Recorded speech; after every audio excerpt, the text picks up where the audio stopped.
Welcome back to the live Friday Hangout. And I am your host, Elder Zimraya. I was about to start the show, but then I had to go pee. And then when I came back, I don't I don't know why this is, but every time I set up the live stream, it does this weird thing where I have to log back in when I get to this part. This part right here. You see this area? Every time I get to this part, I have to log back in. I don't know why. And then I refresh it just to make sure I don't have to log back in. And yeah, I don't know. I don't know. Maybe one day we won't have any more troubles starting out the show, but it's doubtful. It's doubtful. Technology doesn't like me, and I don't like technology. Man. Well, let me tell you what. Um, man, it's been a hell of a week. I say it every time, really, but it's really actually been an amazing week. Nothing's really changed with the job situation that I told you all about last time, but it's actually been really nice having my partner at home more than usual. So, yeah, that's been really nice. Besides that, I really can't complain much, to be honest. Trying to think of problems, but really, I haven't had any issues except for the problems of the world. The world is terrible. No, no, but honestly, today's subject is a really important subject. And I don't know if you saw the title, but it's the death of sacred time. And what do I mean by that? Well, in this day and age where everybody is rushing to the next thing and things of that nature, they don't really take time to breathe. People don't really take time to smell the roses, to be with their family, to create a family, and to really eat the fruits of life. And, you know, honestly, and it's really sad, but it's not the fault of a lot of people, really. I mean, if you look at how high rent is getting, the price of food, the price of gas, your ability to buy a car, it's getting to the point to where it's almost impossible to live. But we can't give up hope. We can't give up trying to do these things. We have to keep pushing. And I think really we got to move against the grain. We got to allow ourselves to do these things without waiting for the perfect time, without doing what is expected of us in this world. We have to start doing the opposite, really. We have to start rejecting modernity, really. That's my point. And so that begins with this first quote. And I had the name of the person who said this, but it looks like I lost it. That sucks. Where is it? La la la. Oh yeah, T.S. Eliot. Okay, so this quote is from T.S. Eliot, and this is from his book Burnt Norton, and it goes, "Distracted from distraction by distraction, filled with fancies and empty of meaning, timid apathy, with no concentration, men and bits of paper, whirled by the cold wind that blows before and after time, wind in and out of wholesome lungs, time before and time after, at the still point of the turning world. Only by form, the pattern, can words or music reach the stillness. As a Chinese jar still moves perpetually in its stillness. And what this poem is talking about is basically T.S. Eliot was already starting to see the apathy of the world starting to form. He was starting to see how people were beginning to change and how culture was beginning to change. And the question is, why is that? Why did culture start changing? People can blame politics, people can blame the lack of religion, but I think it's more insidious than that. And not to say that, the lack of religion isn't insidious. It's actually horrifying. And I think that getting back to religion is a major remedy of this. But I think the core matter is that this is all planned out. This is planned out by people who sway the control of culture, and they do this at many different fronts. Of course, they do it through the education system. They do it through entertainment. They do it through the change of how society gains money and produces goods and things of that nature. Especially becoming a more globalized world, this problem has become absolutely apparent.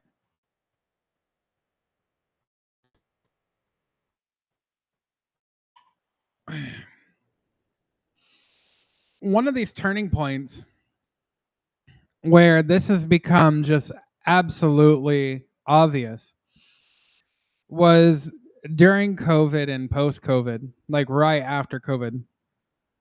And people really started changing. A whole generation of children were stunted because of masks and things of that nature. And this is where we get the really jumping off point of the issues that we face today, I believe. And I think one of the things that showcases this really well is Bo Burnham's classic called Inside. It's half show, half album. The guy likes to write music, but he's also a comedian and he puts on shows. And of course, as any performer, or a music performer does this live and whatnot. But he kind of became a recluse and started performing for the camera, basically, where most of us are leading into this type of career where we're behind a computer, behind the screen, behind the camera, trying to grab people's attention for money. And the funny thing is that I do this mainly for religion and to help rebuild the tradition, well, this specific tradition of Gnosticism, and this, which I call reintegrationism. But this the point of this is not to make money for myself, of course, but it's to make money to build that church, to bring more people into the fold and whatnot. But a lot of people are doing this to survive. A lot of people are trying to do this to make money because people are finding out more and more often that it's really hard to be employed. It's really hard to find work. Why is that? Well, there's multiple reasons for that. Combination of AI, a combination with migrant workers, on different levels, um, where you can actually like send work off to a whole different country, even down to telemarketers and things of that nature. Yeah, basically we're having all of our work and all of our money offshored to other nations. And it's really funny because this is only really happening to North America and Europe, all white countries, in fact. And then you kind of see like how that American Eagle ad went, and, and how everyone's so offended by a pretty white girl putting on jeans and, saying, "Oh, Sweeney has good genes." I mean, no one would have freaked out if it was a black girl. No one would have freaked out if it was a Hispanic girl. We have to ask ourselves, why is that? Why is it that only white people are made to feel guilty for being white? Why is it that white people have gone through this whole cultural change to shift the mindset of other white people to end racism, to end segregation? And now we're at this point where these other races want white people to feel like shit for being white. Why is that? Whenever white people did so much to end slavery, why is that? And people can make the argument that white people created slavery, but that's just not the truth. Slavery had been around for over 2,000 years. Lord knows how long slavery has been around. But it wasn't white people that created slavery. But we sure the hell did end it. And I think that's something to be proud about, and something that people just don't realize or get. And again, this has to do with a lot of what I said earlier with the cultural engineers. That's really what they are. They're engineers of culture. They're people that put out ideas and sway culture to believe in certain things. And now these things have blossomed into just horrific philosophies. And it's really funny because, the more conservative types, the more Republican types are having a celebration right now because they feel like they've won. And I guess you can put me in that same camp. I mean, not in a camp of people that are celebrating, but, in a more conservative camp. But I'm not celebrating. I'm definitely not celebrating because I don't think we've won the culture war. I think we've won a couple of battles, but I think that the enemy, the cultural engineers, are regrouping, and they're shifting everything. Just like I was talking about and in our last live stream, in our last hangout, where they're starting to change the narrative to capture right-leaning people and their pursuit to sway people, to engineer culture. Wokeness, or at least what people identify as wokeness, which I really think is just a demonic capturing system of souls and minds. I don't really think of it as wokeness, because the fact of the matter is that it's not left leaning, it's not right leaning. It is just a demonic force that is trying to change us and make us conform to something dark. And man, it's actually something I've been talking about with my partner for like 2 or 3 days now. Like, I keep telling them, like, I just don't know where this is going. I don't know what's going to happen. It's kind of frightening and upsetting. It's something that's like really been like consuming my mind lately because something I've been talking about since before 2020 is that there is a system being built, a technological system being built to control us. Things like the uh, the social credit scores, things that have been around in China for a long time.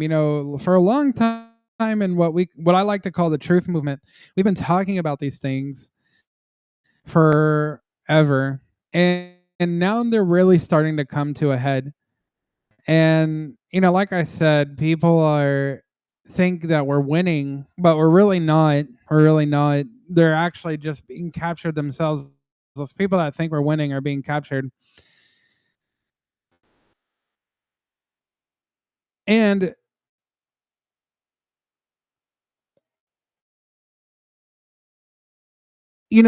one of the things, like I said, is suffering is sacred time, the time to be with family and things like that. And mostly because more like a lot of people nowadays just can't build a family. They don't. They don't have the house. They don't have the money. Boomers are holding on to everything while we're being told to slave to. Yeah, basically to slave us to keep on giving money to the boomers because they want the retirement fund and things of that nature. And the work of the youth is the only thing holding it up.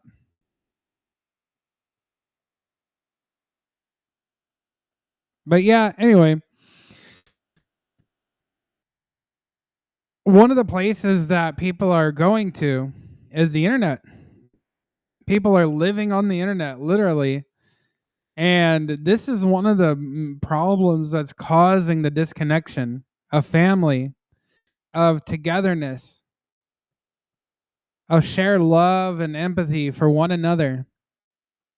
This, family time used to be a sacred time.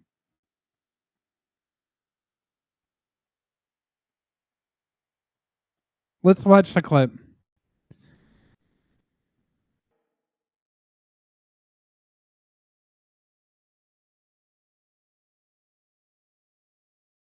That really just captures it for me, to be honest. God, the kind of feelings that were actually starting to crop up, it makes me really sad. It really does, because so much has been stolen from us. And it's really crazy because people say, "Oh, millennials, blah blah blah. Millennials are so I don't know what the word is. Entitled.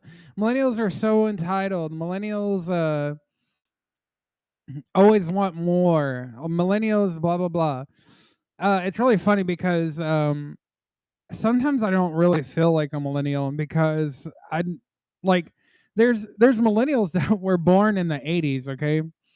And these millennials have a totally different experience than I had. Whenever the 2008 housing crisis happened, I was only, God, how old was I? Like 16? And then we had another crisis before that, like in 2003, and I was only 11. I was very young when a lot of these things happened. When 9/11 happened, I was only that was in 2000 or 2001, something like that. So I was like 9 or 10. And my millennial experience is nothing like a lot of these other millennials. And it's really weird because as I grew up, I didn't know you could just do things. I hear that phrase a lot, especially like going into the internet and watching things on YouTube. And I hear it a lot too from people like Tim Pool and Phil Labonte. They always say like you can just do things, but you really can't. You can't just fucking do things. You can't just go out into the woods and build something on a piece of land. Like you'll be fucking you'll have your teeth knocked in by the government. If you try to start a business, you'll get your teeth knocked in again by the government because you don't have certain licenses. Uh, Anything and everything is controlled by the government and tells you, no, you can't do this, no, you can't do that. And then you don't even have that. Like, then you just don't have the funds to do anything. And like I said before, there's so many employers that just outright reject you, don't even give you the chance to try to make something of yourself. And then that's just getting worse because the social credit score is starting to happen through work, through employers. It's not even happening as a cultural thing, it's happening as a job thing. And it's like the whole Klaus Schwab thing, you'll own nothing, you'll be happy. You'll just get in the pod and eat the bugs, and like we're being forced to do these things. This is why I really want to become like a Luddite. I want to group up with a bunch of people that believe in family still, that believe in familial connection, that believe in having neighbors, and just like go out into the woods, like buy a plot of land together and have a community, you know, do some kind of business together to sustain ourselves, like the Amish or something. But of course, we'll be Gnostics and, we'll practice magic and stuff like that. So, it'll be a little different situation. But like, these are the things that we're going to have to rely on, is creating traditions and creating communities that are outside this system. And it's just so crazy we're at this point. It's just so crazy you can easily lose your job. It's so crazy you can, have the damnedest time even trying to get work. And you still have boomers still working. That's still like, man, boomers have everything. And, it's so weird because no one really talks about the issues of Gen X. My parents are Gen X. They sucked. The children of the 80s, the teenagers of the 80s suck. They're selfish. They're unrepentant. Anytime that you bring something up to them, oh, I can't remember. So fuck me, I guess. And what I experienced, it's really horrifying, like what's happening to us as a species, as a people. And then, God, I don't even want to get in, like, I'm not even ready yet, but at a point, I'm going to have to talk about what's happening in Israel and Gaza. Because that is just becoming something so horrifying. It's really hard to put into words. But it just goes to show you, man, like people people find it so easy to shut out genocide. You know, it's really funny because Christians a lot of time say the nastiest things to me and are just so nasty to me because I'm a Gnostic, you know? Like, ooh, I'm a heretic. And the church has said I'm a heretic. But do you realize that the Catholic Church genocided so many different cultures and genocided so many different people because they were Gnostics? The same thing that Israel is doing to Gaza happened to Gnostics. And you still have Gnostic cultures like the Mandaeans or the Manichaeans. I can't remember right now.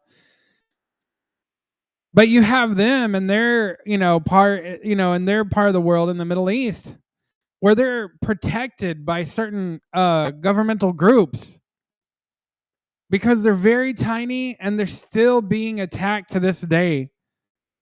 And people are still trying to genocide them. And then you have the Druze, the Druzes, the Druze, and they have their issues who are very Gnostic themselves, but I don't want to get into that. And I think, and I'm like, where is this love that Jesus spoke of? Where is the love that Jesus said for us to have for our neighbors? Why are we allowing a government like Israel control us, America, and making us just ignore this evil things they do? Well, this brings me to our first Bible quote, and it's Ecclesiastes 3:1-3. For everything there is a season and a time, for every matter under heaven, a time to be born and a time to die, a time to plant and a time to pluck up what is planted, a time to kill and a time to heal, a time to break down and a time to build up.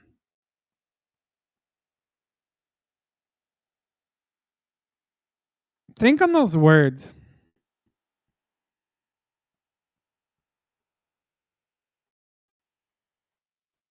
It used to be such that people put sanctity in time, in the rhythm of time, in the rhythm of the seasons, and everything like that. And it meant something. And people can say, oh, it's because, your generation, has never struggled. Bullshit. Bullshit. That's not the issue. The lack of struggle is not issue. We're struggling right now. We've been given very little skills. We struggle all the time. Our life is struggle.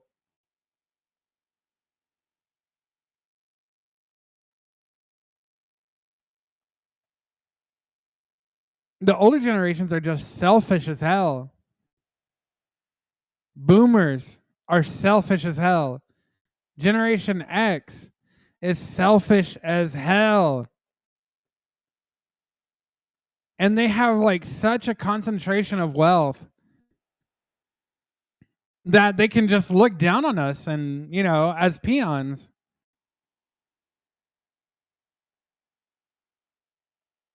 But remember, there is a time for these things.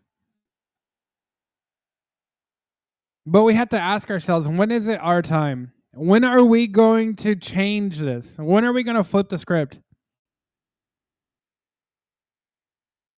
Us millennials, which I hate to call myself a millennial. I like to call myself a zillennial.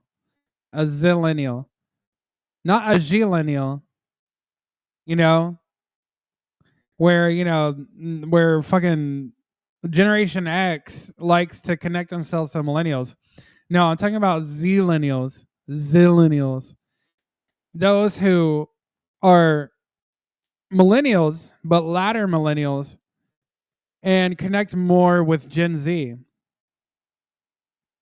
Now, not really brain rot Gen Z. Like, I've educated myself well.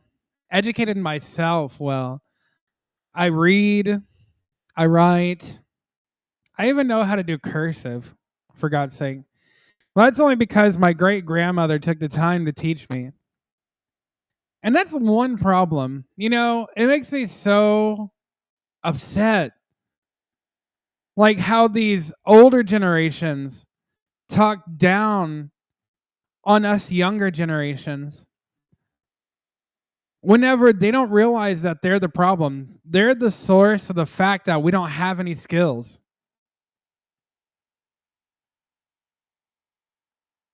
If someone in your if your child doesn't know how to cook, it's your fault. You didn't teach them how to cook. If your child doesn't know how to scrub a toilet or keep a bathroom clean, that is your fault as a parent.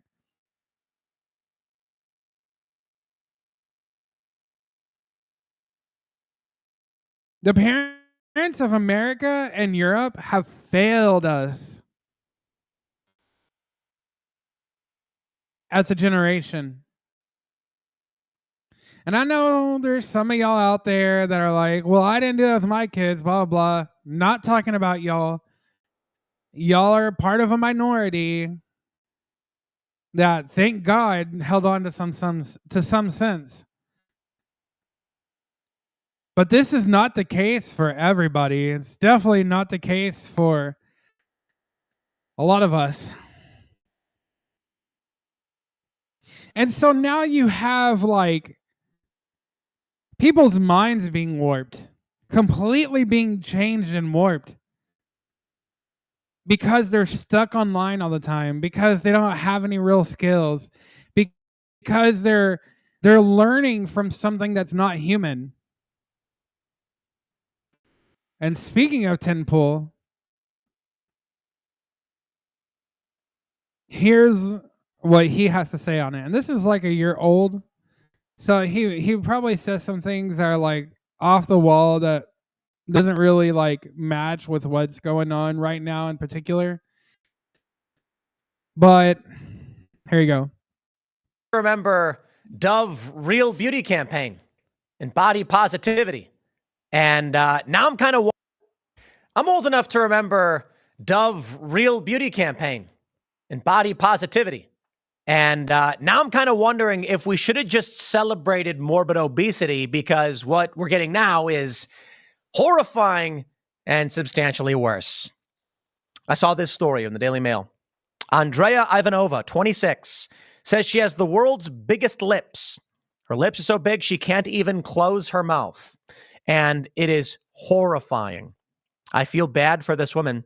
She is clearly suffering from some kind of psychological issue where she has an addiction to hurting herself. I want to stress this point, my friends. Do you know what pica is? Because I've mentioned it several times. I think it's a great example of psychological disorders, mental disorders. Pica is when someone eats things that are not food. There are people with a compulsion to eat hair. Some people eat pennies, whatever, don't. And there's this more well-known story about the one who ate her hair, clumped up in her stomach, creating a blockage, and she had to get surgery to pull it out. And there are some people who instinctively peel their skin and eat their skin and just other horrifying things. This is no different. This woman has body dysmorphia and will never be satisfied. She will keep doing this. She has been warned by her doctors that if she does more, she could die. She keeps doing it. She says, my doctor said that it's very important to have filler in these areas, as if there is none, then over the years, my face will look aged.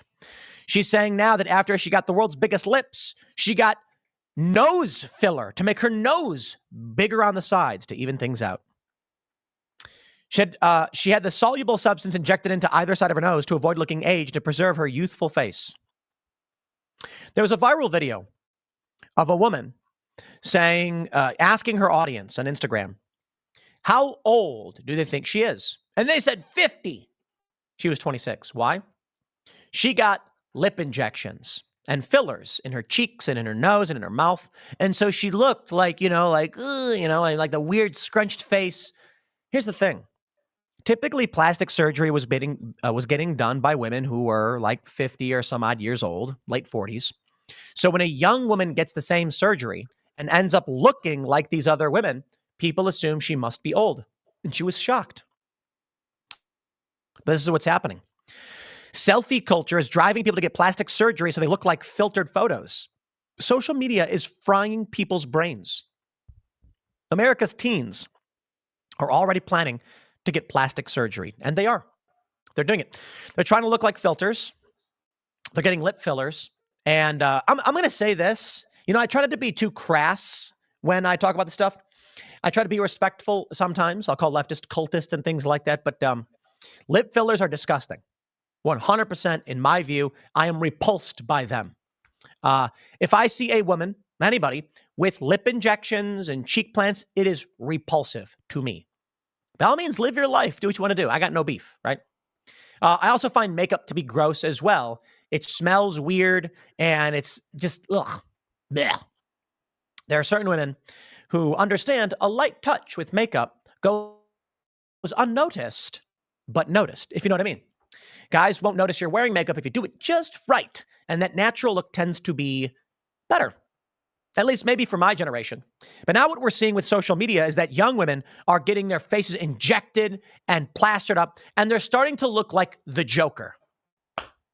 Here's Newsweek. Teenagers are already planning for the plastic surgery procedures they want done, a new report from a vitamin and supplement company Thorne found. When surveying a group of 13 to 17-year-olds, 1 in 4 say they plan to get cosmetic surgery to combat the appearance of aging. That is so weird. And surprisingly, boys are much more likely to let the fear of aging get to them. 1 in 5, or 20% of boys, said they plan on cosmetic surgery compared to just 17% of girls. However, the number of teens planning a life with plastic surgery was far higher than the national average, which hovered just above 6%. This next generation is going to be reconfigured surgically. Transhumanism, baby. Psychology expert says the fixation on aging might come down to how that group uniquely grew up amid social media. Thanks to social media, they've been exposed to ever-changing and impossible to achieve beauty standards for quite some time, and far sooner than the generations before them, Thorne CEO Colin Watts told Newsweek. However, the data shows we are starting to see these standards are not just skin deep. The fear of aging is notably more distinct among young people who continue to see that society puts a premium on youth. Websites like Instagram and TikTok routinely feature filters and editing tools to create largely fake but convincing beauty standards. I think we are only scratching the surface when it comes to seeing all the layers of impact growing up in an era of social media that social media has on the brain and developing psyche. Licensed psychologist Lindsay Jernigan told Newsweek, in the age of social media, every moment is potentially public. We don't just look in the mirror and see ourselves, we imagine what hundreds of thousands of others might see. I think it comes down to parenting, to be completely honest. Let me tell you. I grew up on the internet. We did not have, when I first got the internet, I was very young. And I think it was a couple years old, actually, when my family had CompuServe on DOS, for everybody who knows what that means. And I remember Windows, the original Windows. I don't remember. It was crazy. It was like just clicking boxes. And then Windows 3.1. That was wild. I remember when Windows 95 came out. We had AOL on Windows 3.1. You weren't really posting your photos. But by the time I was probably, 13, 14, we started getting like LiveJournal. There was Hot or Not, which was like a weird thing. You post your photo and people say Hot or Not. MySpace, Friendster, and all of a sudden we're posting photos. My profile photo for Friendster was me ollieing a skate trick over a gap, like, in the air, high in the air. How fun. That's what we heard about. It's pretty crazy to me that, even with that, I've never fallen into that place, but I guess we didn't have filters or whatever. I suppose, maybe sports and notably skateboarding. I'm not saying skateboarding is the best for this, but I often talk about how if you were a skateboarder, one of the best life lessons is dropping in on a transition ramp. So Google search this, how to drop in. There's no real way to just learn how to do it. You just got to do it. And so for a period of skating, I could go up and down these ramps. It's right. A transition is where it transitions from vertical to horizontal. One day, I was like, I have to be able to drop in. That's where you put your tail on the edge and you just fall right into the ramp and you ride away. I'd never done it before. And I'm like, just got to do it. There's no sitting around. No one will help you. There's no cheating. It doesn't matter. And I fell. And I scraped my leg a little bit the first time. I got super excited, ran up, dropped right in. And I was like, I did it. There's no cheating. It's an accomplishment. I feel like those lessons that you get from a sport, be it martial arts or whatever, in that you have to just do your best and overcome yourself, helps you get past things like this. But the younger generation, and this is why I say I blame mostly the parents, they're not being given this lesson. They're being sent off to social media to just become filtered people. I like skateboarding a lot because there's no cheating. Oh, you can lie and say you did a trick, but sure, show me the footage. We film. Land the trick and film it and post it online. Otherwise, I don't believe you. So all you could really do was be your best, and you were that. But let me explain. If I claim that I can do a crazy trick, people are going to say, I don't know, where's the video? Show me the video. And it's happened. We call them posers. People would take a photo posing, and you could tell it was fake. You're posing, dude. You're posing on that ledge. That's not real. I think the original posing came from someone faking a nose blunt slide or something. I don't know a lot about it. The word poser was someone who posed for a trick.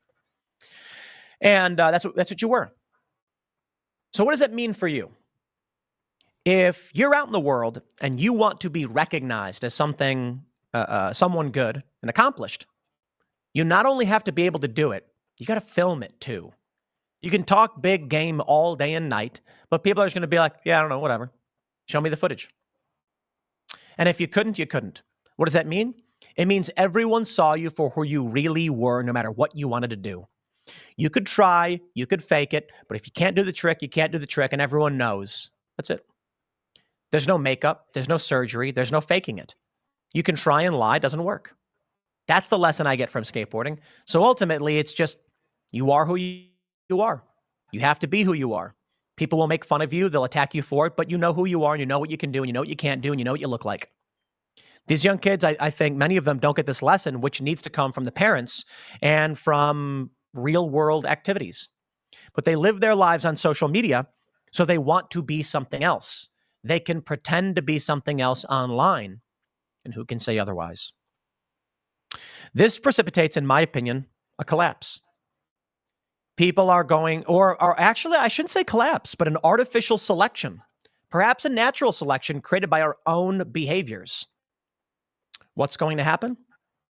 The people who fake it, some of them will succeed, but mostly they won't. And the people who actually have the abilities will make it. And they'll reproduce more. The end result is going to be, this world it's just going to fail. The people who can't perform at high levels, the people who masquerade, will be exposed. There was a funny ad where it was a beautiful man and woman, and their kids were all ugly. And it was something like, get plastic surgery. They're like, our plastic surgery is so good. And the idea was that the woman got plastic surgery and she was nasty looking, and the kids were all ugly. This poor woman, it was like a big scandal apparently, because she was like, she didn't have surgery and she's like just a model. But they implied in the magazine that she was actually super ugly and got plastic surgery and she didn't realize it. I think she sued. I can't remember the story. But we're going to end up seeing this reality where people are going to pretend and they're going to get surgeries. But you can tell when someone's gotten surgery. Hide it all you want. You can tell. Now, obviously, this woman, you can tell she's gotten work done, not necessarily surgery. But everybody knows what lip fillers look like. There are women who don't like having thin lips, so they get injections into their lips, and then they just look like someone with fake lips. You don't look like someone who's naturally attractive. You look like a woman who got injections into her lips. People are going to realize this. But you know what? Maybe some people are into it. All in all, either humans begin to see through this, reject the fake, and the more realistic, the natural, the successful, the meritorious survive and reproduce, or we go transhumanist. And people get crazy surgeries and just try to look like whatever they want to look like. And then their kids will need surgeries as well. And they'll say, don't worry, the kid will be ugly, but they'll get surgery. I wonder. Or maybe the machine takes over. I'll leave it there. Next segment's coming up at 8 p.m. over at youtube.com/TimcastIRL. Thanks for hanging out, and I'll see you all then. I think it's more likely that... I think it's more likely that his third prediction comes true. And that's what it seems like it's happening, that the machine takes over. Because we don't really see that people have the money to have these surgeries anymore. To be quite honest with you, I don't know who these Gen Z people are that had the money to get these plastic surgeries. Most likely they were people who were born into families that already had money. You don't really see that. You especially don't see that nowadays. The wealth gap is just getting bigger and bigger, and the amount of families and people that have that kind of wealth is decreasing. So really, it's the third prediction that's going to come true, that the machine that is being created by these governments, these globalist governments, are taking over. And this is, part of what AI is. And what is happening to our society is just god awful, and I hate it.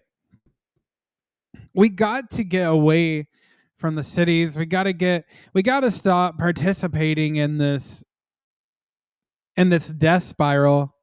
Really. Any resources that we have, any money we have, we just have to collect together and just get the hell out. Really, just get the hell out. And I don't even know if that's even like the best answer, or if that will be the end, the end all be all. Because whenever you have this, whenever this happens, there'll be a bifurcation of humanity. And there'll be this transhumanist species, and then there'll be these other humans that are natural and have been living a natural life. And like, what will happen when these robot people come in and start trying to steal our resources? Because we've been growing good food and taking care of the land. There's no easy answer to these things. And that's why I lean on religion. That's why I lean on spirituality. Because as this unfolds, the answer will become clear. Unfortunately for us, we just don't have the answers right away, right now. And I would love to talk to more people and work with more people. That's part of the reason why I created the Mystical Order of the Nazarene, was to have people that believe in religion like I do, believe in God like I do, for us to unite our minds and like start creating solutions for these things. But one of the major problems is our own governments, and I don't know what to do about that. Because let's say people, let's just put out a hypothetical out there and say people went really radical and started rising up against the government. Well, I don't think that would ever happen. I really don't. I think people are too complacent. I think people are too scared. And really, I don't want that kind of chaos. I don't want people to rise up against the government and start hurting others. There has to be a better solution. What it is, I don't know. And even to say like that is the answer, you just don't have enough people to make it happen. You really don't. So let's go on to our next verse. And this is from the Gospel of Truth. And I'm going to read this second stanza here.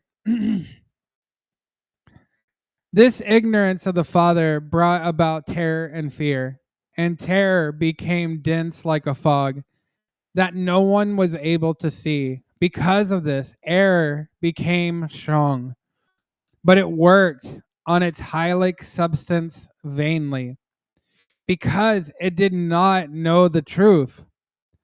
It was in a fashion formed while it was preparing in power and in beauty, the equivalent of truth. This then was not a humiliation for him. That illimitable, inconceivable one, for they were as nothing. This terror and this forgetfulness and this figure of falsehood, whereas this established truth is unchanging, unperpetuated, and completely beautiful.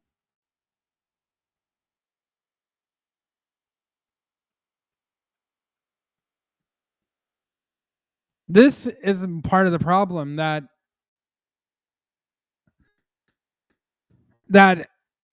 many just don't know the Father. Many just don't know God. Even those that call themselves Christian don't know who God is. You can go to so many Christians and they've never had a mystical experience. A lot of Christians think that the gap between us and God is just too big, is too great to even come to know the Father, to even have experience with the Father, with God, the true God. And this became part of the problem and why tradition is dying. This is why you have people writing articles back in 2005 about the disappearing, family dinner.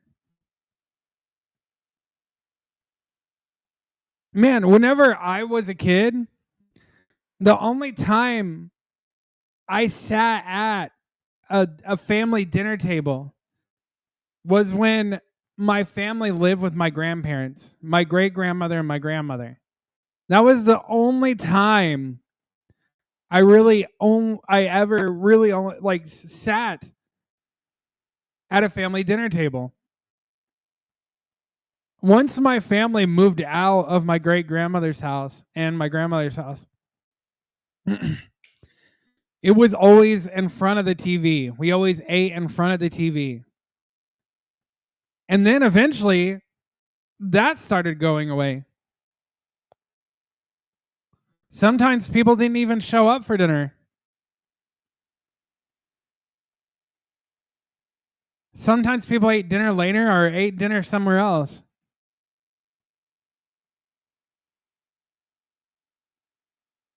It's crazy how far we have come, just pushed away so much tradition and so little time. And so little time. I'm only 33 years old. I guess I shouldn't be saying only because here I am as an adult.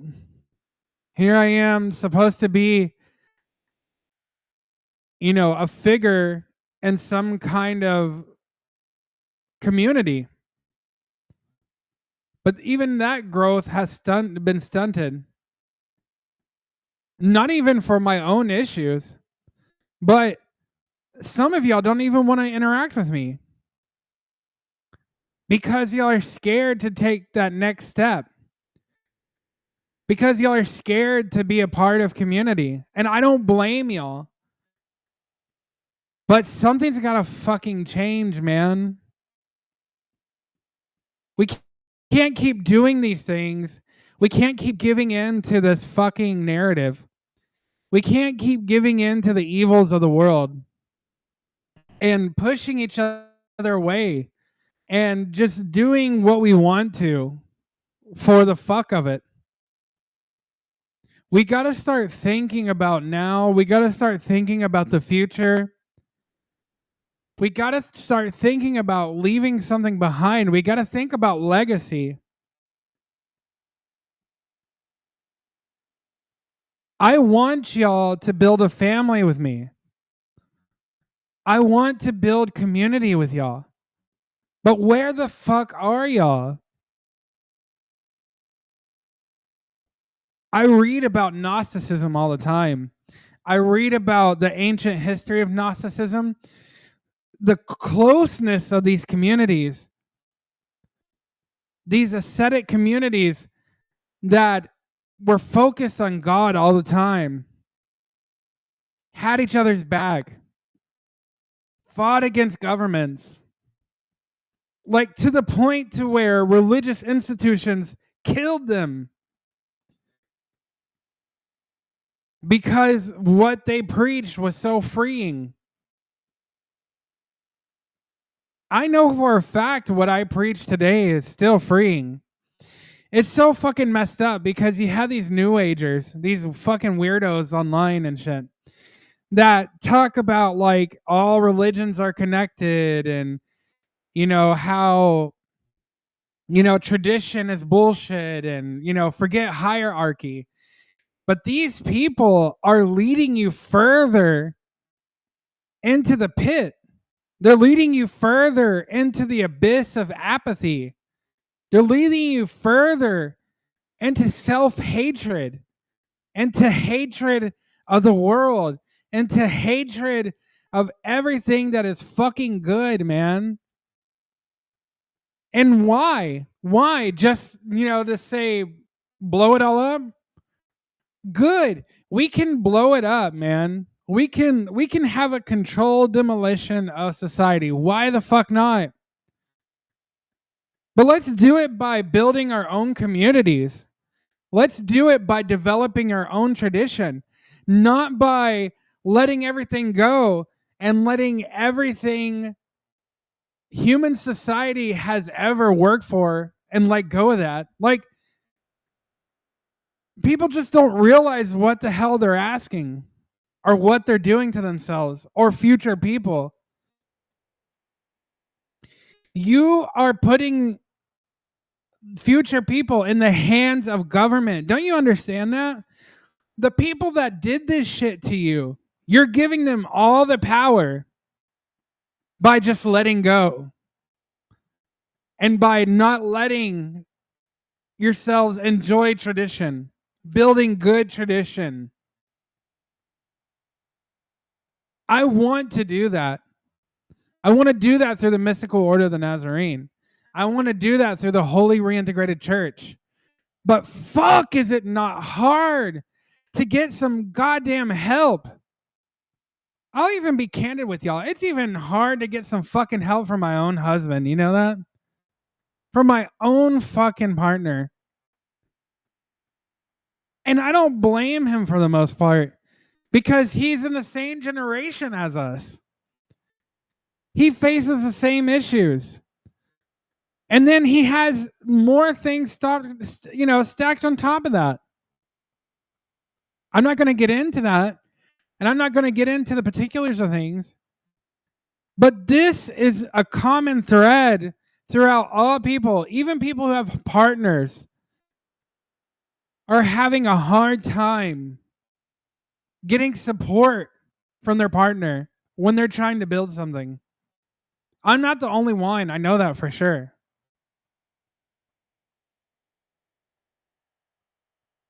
It makes me sick to my stomach to see people who could have beautiful families, that could fulfill beautiful things, that could be part of something big and great. But only because people want to sit back and fucking do nothing. Just fuck around online and just waste themselves. Why? If you want to waste yourself, then at least be a part of something and put effort into that and make your life worth something. What the hell are you going to remember when you're on your deathbed and you're dying alone with just the sound of the heart monitor and the nurse that comes and checks on you every now and again while you're in the middle of your death rattles and death gurgling? What the fuck will you have to look back on? Well, I can say for myself that I tried my fucking damnedest. That I put my weight into trying to build community. That I wrote books. That I tried to interact with certain people on the internet. That I tried to put out a philosophy and an understanding of God that people could really latch onto and feel something from. That I try to put out a practice, a spiritual practice to make themselves whole. People want to ask, what's happening with the disappearing family dinner? It's because y'all fucking failed us. The older generations have failed us. Now let's look at the next Bible verse. Exodus chapter 20, verses 8 through 10. Remember the Sabbath day to keep it holy. 6 days you shall labor and do all your work. But the seventh day is a Sabbath to the Lord your God.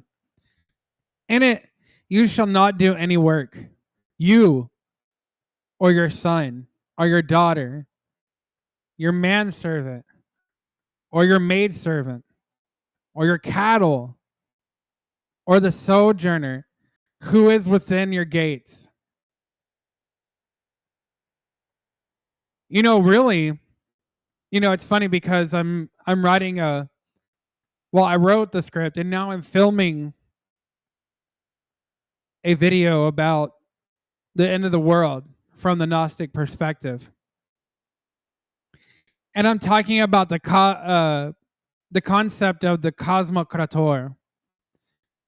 And in the mystical order of the Nazarene, this is Satan. It's one of the fallen archons. And this Satan, he doesn't just create false order like the archons do. The archons like to imitate the aeons because they want to be a part of the light. And since they can't be a part of the light, they want to trap us here, right? That's from our perspective. But then you have the Cosmocrator, who fell from the archonic heavens and is trying to control us, and it's inverting things, inverting even the archonic system, where we used to have 6 days of work and then 1 day of rest. Now people barely work, if at all, and they rest all the time, and they waste their time. They do nothing. They're unfocused. And it's like, it takes a lot for me to not be angry at my fellow man in my generation and my zillennials and Gen Zs, because the exposure that I had to my great grandmother was probably the best thing that I ever had. Being raised around my grandmother, Barbara Bear, God rest her soul, who died of cancer. These women were the best thing that ever happened to me. My Meemaw, my great grandmother, taught me how to read and write. My mama, Barbara Bear, the one who died of cancer, she taught me to be very critical, not just about what I read, not just about what I write, but to be critical of others, critical of what they say. And it's from her ideas that I learned how to debate. And I got interested in stuff like that. And the discussions I had with her, where she didn't just totally reject me, and she let me chew on the idea of God, that I even came back to Christ.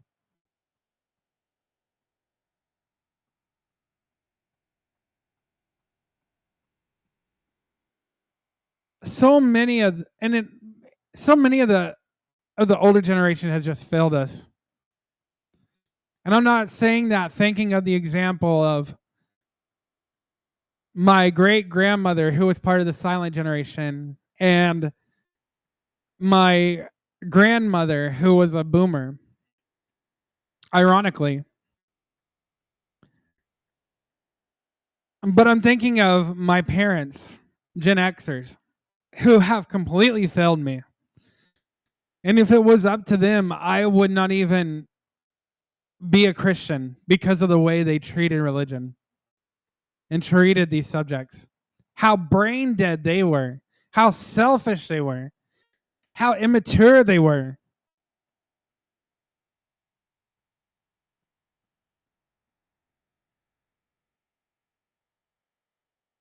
And I just feel bad for people within my generation. I know they have it so much worse than me.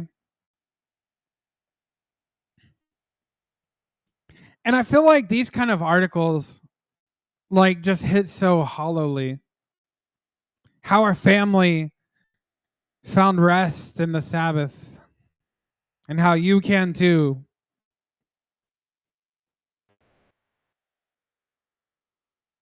Like, first of all, these people are supposed Christians and they're treating this like like they're fucking Hebrews.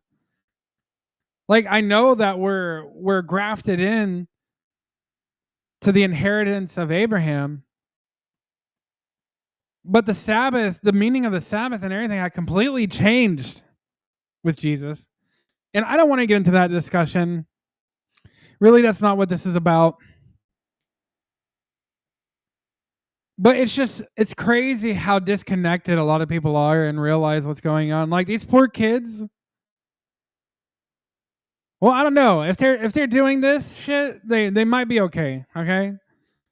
But a lot of us don't have families to even do this with, to build tradition with. That's why we should lean on each other. Build communities where you can find a partner to create children with. Create communities so that your children will have good people to make families with.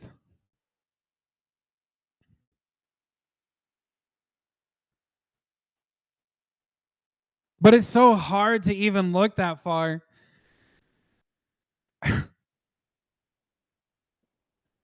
It's even hard to even talk about the idea of sacred time.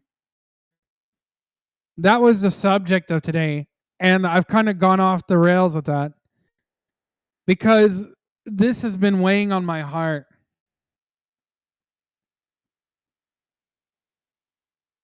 You know, it's so funny because before I started the live stream today, I couldn't even focus on filming my video for Wednesday. I couldn't focus on anything really. And I kept talking to my husband and I kept worrying on something that I couldn't put into words. And I think it's this. It's just the fact that humanity is fucked. Well, it will be if we can't transcend this system. If we don't find ways to transcend this. And I'm telling y'all, one of the biggest ways we're going to be able to do this is to let go of what we want, what we think we want as individuals, and start thinking as things on a societal level. And like some might say, I am behind on that train, but no, I've been on that train. And what I'm trying to say is, even people that are saying we got to make changes on a societal level are not doing the things, are not spreading the right message. Like, sure, you can have, like, just think of the community you have online, right? Think of all the people you have online. Now, what if y'all said, okay, let's go out and build our own community, not just online, but out in real life? What if y'all went out and said, fuck it, we're not going to be a part of this weird fucking society anymore, and we're building our own? That's what we need to do. Anybody who believes like you might be a traditional Catholic, you might be Orthodox Greek, whatever. We got to start building communities outside the society.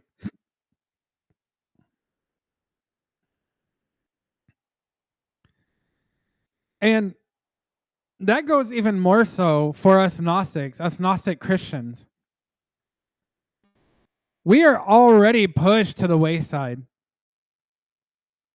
People already hate us so much. Then why won't we build our own society?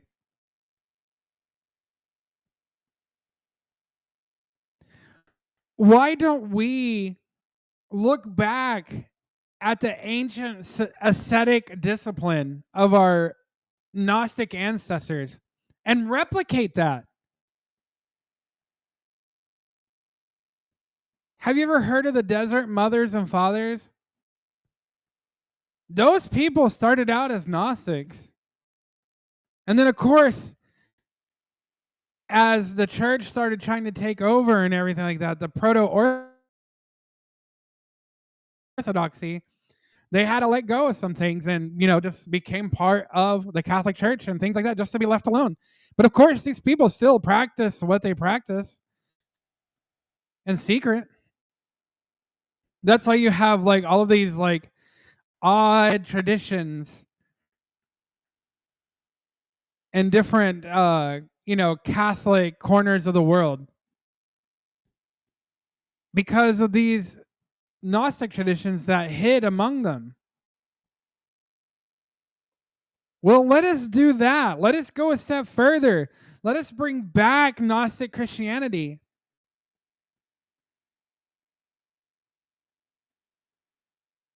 Let us build our own society, go out there and do our own thing.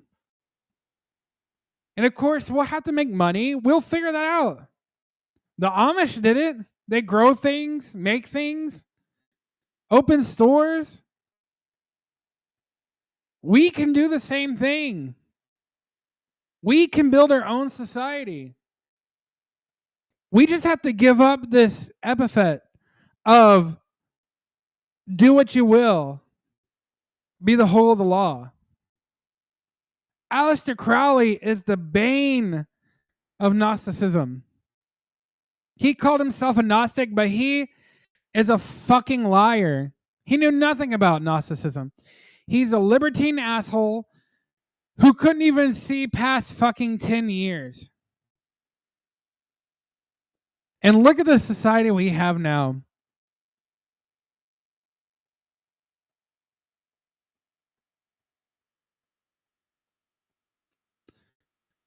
Let's look at the last Bible verse. The book of Isaiah, chapter 58, verses 13 through 14. If you turn back your foot from the Sabbath, from doing your pleasure on my holy day, and call the Sabbath a delight, and the holy day of the Lord honorable, if you honor it, not going your own ways, or seeking your own pleasure, or by talking idly, then you shall take delight in the Lord. And I will make you ride upon the heights of the earth. I will feed you with the heritage of Jacob your father. For the mouth of the Lord has spoken. And again, see, we're having the reverse problem, where people are taking too much delight in themselves. They're taking too much delight as if every day is the Sabbath. as if every day is the day of the Lord, meant to separate from the work. And truth, every day is the day of the Lord. And that our work is meant to be the delight. We should be working to make society better. We should be working to build our own societies at this point. We need to do the great work, but so many people are asleep. So many people are asleep behind the wheel.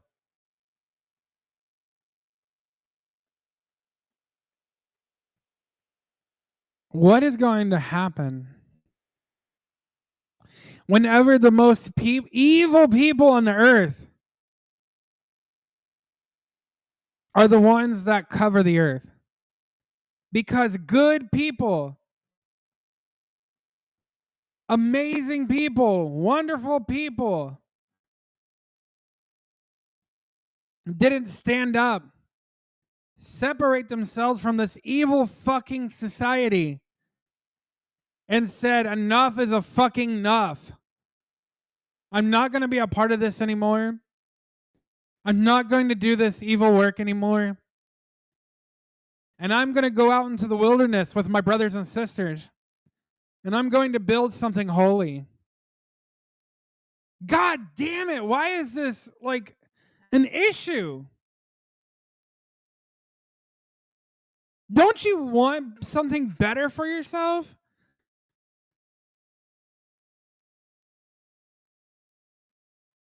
I know I want something better for myself.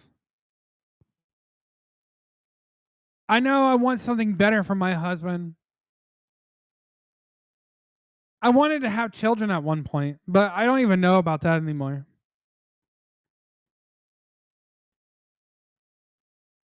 But now I look upon y'all and I think of y'all as my children in a way. Even though most of y'all are my age or maybe a little younger, but like just very close to my age.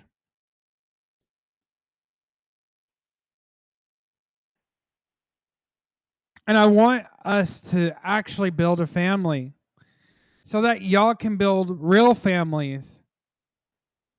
And we can build this tradition. Build it out. Make it into something good. Something worthwhile. So you can at least look like be on your deathbed and look back at your life and say, man, I fucking did it. I tried my damnedest. I did something good with my life. There's always a chance to turn back and do the good things. With that, I want to pray. Lord God, Father who is only known in silence, Blessed Mother, Father, who has emanated all life, all light, all goodness, all greatness. We know that you are alive in us. We know that your kingdom is alive in us. So let that kingdom shine forth. Let the apathy of this age die away.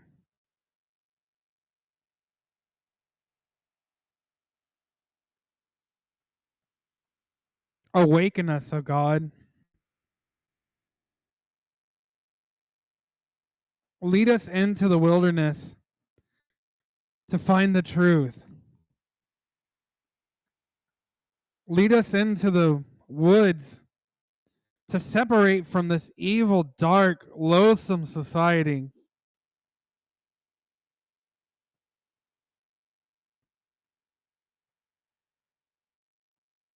Lord, let us be healed by your light. Let the children of the mystical order of the Nazarene and the Holy Reintegrated Church come to be known come together.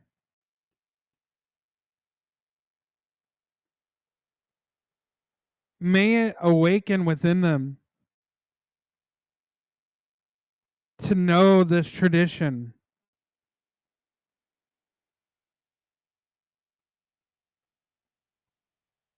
Make us instruments into healing this world, healing our species, healing humanity.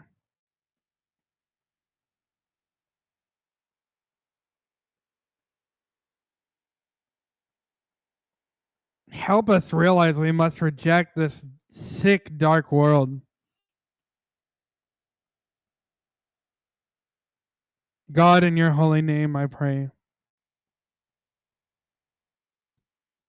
Amen. Hama shalom. Sik fiat.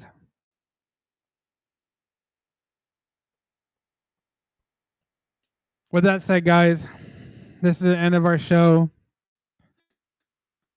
I love you all. Think about what I said. And hopefully, one day,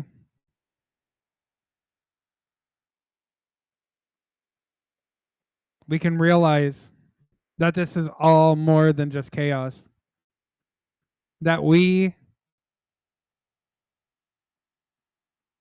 can overcome all the wickedness of the archons and Cosmic Creator.